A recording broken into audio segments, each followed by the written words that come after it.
RCB ಕಾಲ್ ತುಳಿತ ಕೇಸಿಂದ ಈಗಲೂ ಕೂಡ ನಾನು ಡಿಸ್ಟರ್ಬ್ ಆಗಿದ್ದೇನೆ. ನನಗೆ ವಿಷಯ ತಿಳಿಯುವಷ್ಟರಲ್ಲಿ 11 ಜನರ ಸಾವಾಗಿತ್ತು. ಆರ್ಸಿಬಿ ಕಾಲ್ ತುಳಿತ ಕೇಸಿನಿಂದ ಈಗಲೂ ನಾನು ಡಿಸ್ಟರ್ಬ್ ಆಗಿದ್ದೇನೆ. ನನಗೆ ವಿಷಯ ತಿಳಿಯುವಷ್ಟರಲ್ಲಿ 11 ಜನರ ಸಾವಾಗಿತ್ತು. ವಿಧಾನಸಭೆಯಲ್ಲಿ ಮುಖ್ಯಮಂತ್ರಿ ಸಿದ್ದರಾಮಯ್ಯ ಹೇಳಿಕೆಯನ್ನು ನೀಡಿದ್ದಾರೆ. ನನ್ನ ರಾಜಕೀಯ ಜೀವನದಲ್ಲಿ ಇಂಥ ಘಟನೆ ನಡೆದಿಲ್ಲ. ಶವಗಳನ್ನ ನೋಡಿ ನನಗೆ ತುಂಬಾ ದುಃಖವಾಗಿತ್ತು. ನನಗೆ ಪೊನ್ನಣ್ಣ ಹೇಳೋವರೆಗೆ ಈ ಘಟನೆಯ ಬಗ್ಗೆ ನನಗೆ ಗೊತ್ತಿರಲಿಲ್ಲ.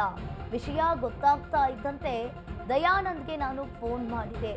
ಕಾಲ್ ತುಳಿತ ದಿನ ಹೋಟೆಲ್ಗೆ ದೋಸೆ ತಿನ್ನಲು ಹೋಗಿದ್ದೆ ಅಂತ ಸಿದ್ದರಾಮಯ್ಯನವರು ಹೇಳಿರುವಂಥದ್ದು. ಎಲ್ಲ ನಮ್ಮ ರಾಜ್ಯ ಅಷ್ಟೇ ಅಲ್ಲ, ಬೇರೆ ರಾಜ್ಯಗಳಲ್ಲೂ ಕೂಡ ನಂಬಿದ್ರೆ ನಂಬುದು, ಬಿಟ್ಟರೆ ಬಿಡ್ಬೋದು. ಆದರೆ ಸತ್ಯ ಇದು.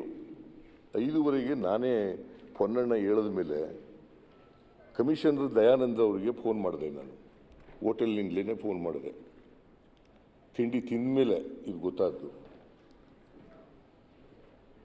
ದಯಾನಂದ್ ಅವರು ಫೋನ್ ಮಾಡಿದಾಗ ಒಬ್ಬರು ಸತ್ತಿದ್ದಾರೆ ಅಂತ ಹೇಳಿದ್ರು. ಅಷ್ಟೊತ್ತಿಗೆ ಆಗಲೇ 11 ಜನನೂ ಸತ್ತೋಗ್ಬಿಟ್ಟಿದ್ರು. 11 ಜನನೂ ಸತ್ತೋಗ್ಬಿಟ್ಟಿದ್ರು. ಆಮೇಲೆ ಭಾಳ ಚಿಕ್ಕ ವಯಸ್ಸಿನವರು, 13 ವರ್ಷದಿಂದ 29 ವರ್ಷದೊಳಗಡೆ ಇರ್ತಕ್ಕಂಥ ಅವರು 11 ಜನ.